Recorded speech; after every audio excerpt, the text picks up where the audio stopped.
Ipinag-utos ng Pangulo ang pagbuwag sa mga checkpoint ng NPA o New People's Army na di mano humihingi ng permit to campaign mula sa mga politiko. Sa ngayon, kumakalap pa rin ang ebidensya laban sa mga miyembro ng NPA na nasa likod ng pamamaril sa convoy ni Hingoog City Mayor Ruth Gingona na ikinasawi ng kanyang 2 bodyguard. May report si Steve Dailisan.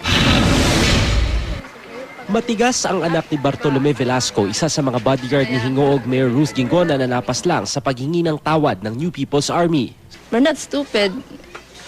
Sorry is not enough because life ang naging kapalit. Kaarawan pa raw ni Christine ang pagbabarili ng ama, kaya tatatak daw sa kanya ang pait na idinulot nito sa kanya, sa ina at 2 pang kapatid. Sa loob ng 9 na taon, ang pagmamaneho at pagiging bodyguard daw ang ibinuhay sa kanila ng ama. Hindi daw niya aakalaing ito rin ang babawi sa kanya ng maaga. Kahit ganito ang nangyari sa tatay at uncle ko, proud ako sa kanila. Proud na proud ako kasi binigay nila yung buhay nila para dito.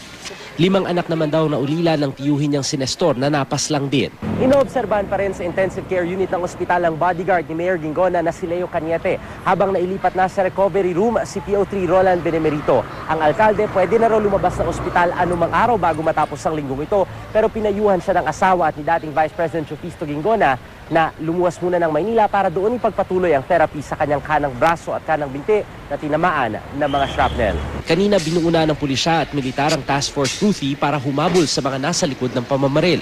Pero hindi pa nila maihain ang kasong murder, frustrated homicide with serious physical injury sa mga miyembro ng NPA na umako sa pamamaril. Kakala pa raw sila ng karagdagang testigo at kinukumpleto pa mga ebidensya.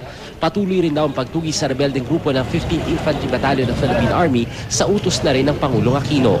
Mayroon naka-inkwentro naman ang ating tropa ng 55B. Baka mayroon na ng ibang wounded.